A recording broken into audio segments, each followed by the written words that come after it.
कई जीत बाकी है, कई हार बाकी है, अभी तो जिंदगी का सार बाकी है। कई जीत बाकी है, कई हार बाकी है, अभी तो जिंदगी का सार बाकी है।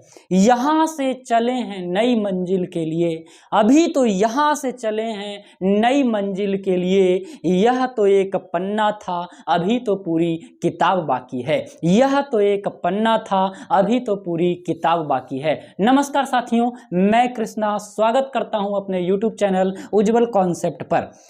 आज का सेशन ज्योग्राफी का है और एक छोटा सा सेशन है जो काफी इंटरेस्टिंग और नॉलेजेबल होने वाला है। हम लोग कई बार पृथ्वी के गति के बारे में सोचते हैं कि आखिर पृथ्वी का गति किस प्रकार हो रहा है, आखिर पृथ्वी अपने अक्ष पर कैसे घूम रही है, ये पृथ्वी सूर्य को किस तरह से घूम रही है, सूर्य का चक्कर कैसे लगा रही है ना। और साथ ही साथ हम लोग देखने वाले हैं कि इस पे पृथ्वी पे घूमने के कारण सबसे बड़ा दिन कब हो रहा है, सबसे छोटा दिन कब हो रहा है ना। अप सौर की क्या कहानी है, उप सौर की क्या कहानी है, चंद्र ग्रहण का क्या मतलब होता है, सूर्य ग्रहण का क्या मतलब है, चंद्र कलाएं क्या होती है, इन सारे चीजों पर एक एक कर हम लोग डिस्कस करते हैं। आइए शुरू करते हैं हम लोग पृथ्वी की गतियां। तो पृथ्वी की गतियां अर्थ मोशन, और इसमें हम लोग पहला टॉपिक जो पढ़ने वाले हैं वो है घूर्णन गति, इन इंग्लिश रोटेशन मोशन। ये रोटेशन मोशन होता क्या है ना, इसके बारे में हम लोग जानकारी प्राप्त करेंगे।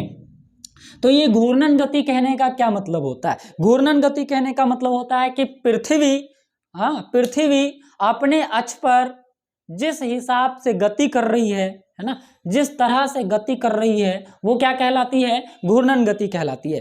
पृथ्वी अपने अक्ष पर जिस गति से, जिस स्पीड से क्या कर रही है? घूम रही है, तो हम लोग उसको क्या कहते हैं? घूर्णन गति कहते हैं, है ना। तो यहाँ पे मैंने लिखा कि पृथ्वी जिस गति से अपने अक्ष पर घूम रही है, पृथ्वी जिस गति से अपने अक्ष पर क्या कर रही है? घूम रही है, क्या कहलाएगा? घूर्णन गति कहलाता है। ये इसका डेफिनेशन हो गया, है ना। डेफिनेशन के तौर पे हम लोग क्या बोलेंगे कि पृथ्वी जिस गति से अपने अक्ष पर क्या कर रही है? घूम रही है, वो क्या कहलाता है? घूर्णन गति कहलाता है। तो बात आया कि आखिर किस गति से घूम रही है, अपने अक्ष पर किस गति से घूम रही है, क्या स्पीड है इसका? तो 1610 किलोमीटर प्रति घंटा की रफ्तार से, है ना, 1610 किलोमीटर प्रति घंटा की रफ्तार से पृथ्वी अपने अक्ष पर क्या कर रही है? गति कर रही है या घूम रही है। तो दूसरा मोस्ट इंपॉर्टेंट मैटर है कि 1610 किलोमीटर प्रति घंटा की रफ्तार से पृथ्वी अपने अक्ष पर गति कर रही है या घूम रही है। तो इसी स्पीड से जो वो घूम रही है अपने एक्सिस पे, हाँ, तो इसको हम लोग कहते हैं घूर्णन गति। यही हमारा पृथ्वी का रोटेशन मोशन है।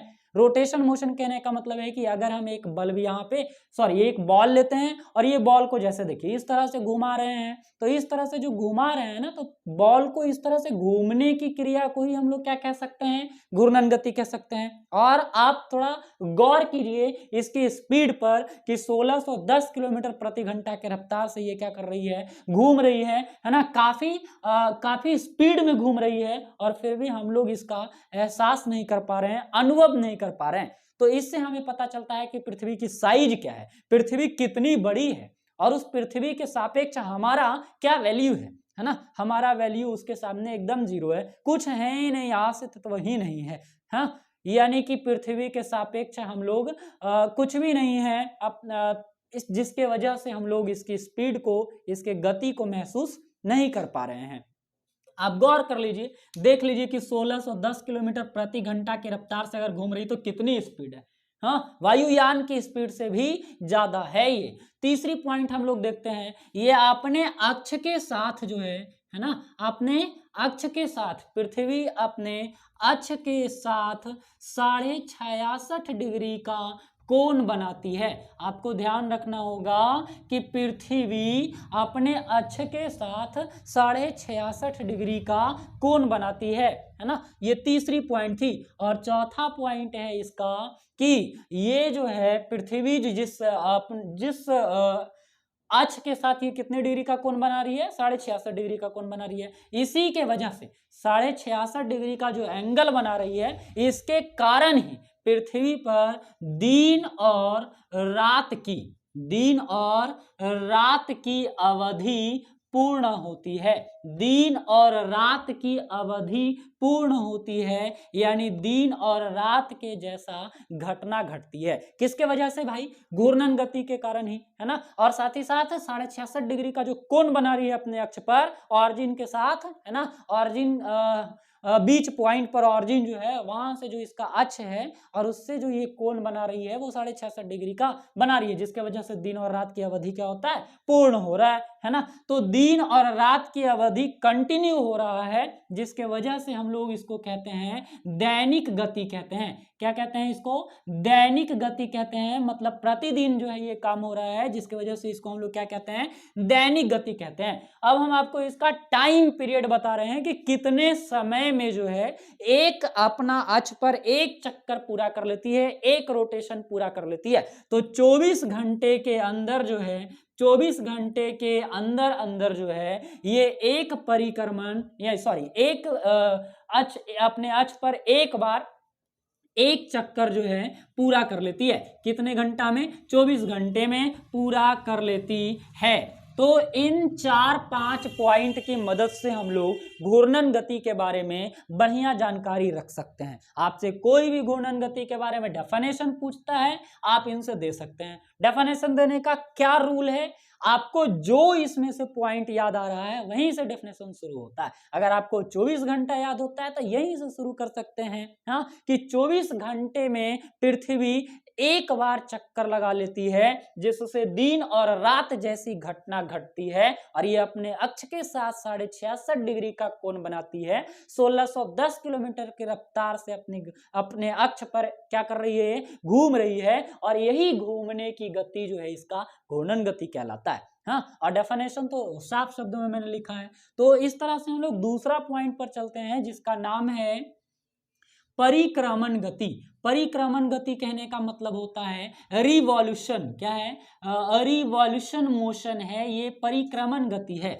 परिक्रमण गति का क्या मतलब होता है? परिक्रमण गति कहने का मतलब है कि एक इस तरह का बे में, अंडाकार, है ना, एलिप्स के बे में जो है कोई भी पार्टिकल किसी एक पार्टिकल को अगर रोटेट कर रही है इस बे में, तब हम लोग इसको कहते हैं परिक्रमण गति। तो यहां हम रखते हैं किसको? सूर्य को। और सूर्य भी क्या कर रही है? अपने अक्ष पर घूम रही है। जितना भी एटमॉस्फेयर में जितने भी चीज हैं वो सारे के सारे क्या है? मोशन में है। यूनिवर्स में, पूरे यूनिवर्स में जितना भी पार्टिकल्स है वो सारे के सारे मूवमेंट में है। कोई भी पार्टिकल रेस्ट में नहीं है। रेस्ट और मोशन की बात हम लोग फिजिक्स में करेंगे कभी। यहाँ पे हमारा अर्थ है और ये अर्थ इस बे में इसको क्या कर रही है? इसको क्या कर रही है? चक्कर लगा रही है। हाँ, तो पृथ्वी जिस अक्ष से पृथ्वी एक निश्चित कक्ष में क्या कर रही है? सूर्य को घूम रही है, चारों तरफ से परिक्रमा कर रही है। उसी गति को हम लोग क्या कहते हैं? परिक्रमण गति कहते हैं। तो परिक्रमण गति का जो डेफिनेशन हम लोग बना रहे हैं, यहाँ पे लिख रहे हैं कि जिस गति से पृथ्वी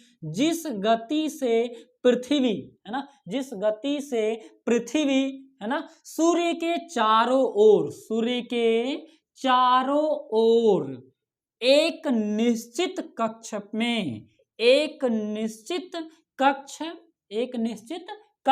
पर या एक निश्चित कक्ष पर लिख दिए हम लोग, एक निश्चित कक्ष पर क्या कर रही है? परिक्रमा कर रही है। हाँ, तो इस गति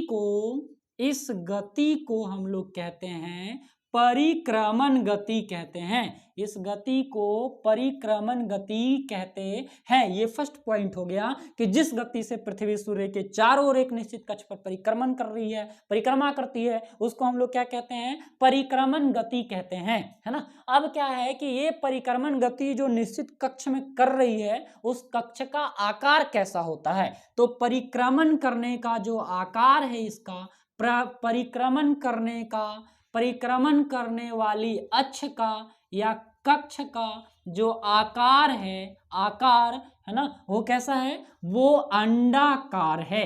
कैसा है? अंडाकार है, इस तरह का एलिप्स है। अब हम नेक्स्ट पॉइंट की बात करते हैं। ये जो है अपने कक्ष के साथ 23.5 डिग्री का कोण बना रहा है। पृथ्वी जो है सूर्य के जिस कक्ष पे ऐसे घूम रही है, तो ये अपने कक्ष के साथ, पृथ्वी अपने कक्ष के साथ कितने डिग्री का कोण बना रही है? 23.5 डिग्री का कोण बनाती है, जिसको हम लोग कहते हैं कि पृथ्वी बनाती है। पृथ्वी 23.5 डिग्री के अक्ष पर झुकी हुई है। इसी को हम लोग कहते हैं कि पृथ्वी 23.5 डिग्री के अक्ष पर क्या है? झुकी हुई है ना। यही बात है। तो परिक्रमण करने वाला जो कक्ष होगा वो अंडाकार होगा, और पृथ्वी अपने कक्ष के साथ 23.5 डिग्री का क्या बना रहा होगा? कोण बना रहा होगा। अब हम आगे बात करते हैं कि ये पृथ्वी किस स्पीड से इस सूर्य को घूम रही है,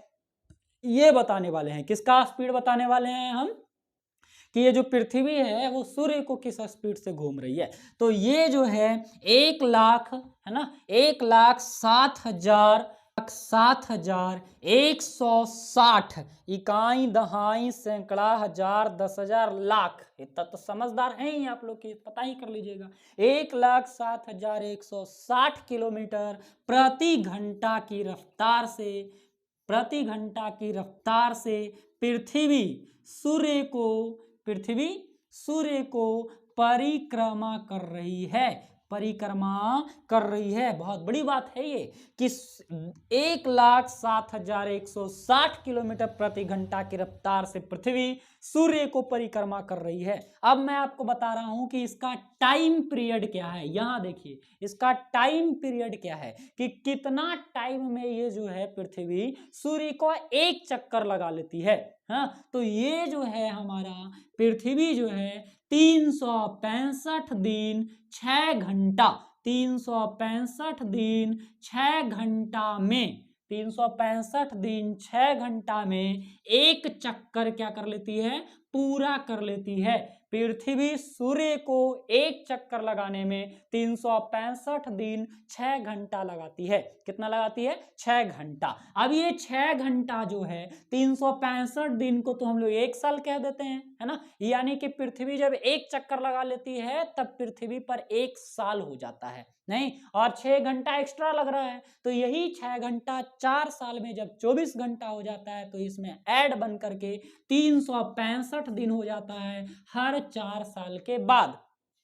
तो 4 साल के बाद जो 366 दिन जो हो जाता है, इसको हम लोग लीप ईयर के नाम से जानते हैं। लीप ईयर के नाम से इसको क्या करते हैं? जानते हैं। ये लीप ईयर है। तो लीप ईयर में 366 दिन होने का क्या वजह है? क्योंकि परिक्रमण करने में जो इसका टाइम लगता है वो 365 दिन 6 घंटा लगता है। और ये जब 4 साल हो जाता है तो 24 घंटा ऐड होकर 366 दिन हो गया, और 366 दिन को हम लोग लीप ईयर कहते हैं। ये लीप ईयर जो है फरवरी के मंथ में एक दिन ऐड कर दिया जाता है, 29 दिन की महीना बना दिया जाता है। तो परिक्रमण काल में ही, परिक्रमण गति में ही हम लोग कई सारा टॉपिक पे अभी बात करेंगे। जैसे कि हम लोग इसमें देखने वाले हैं कि सबसे बड़ा दिन कब होता है, सबसे छोटा दिन कब होता है ना।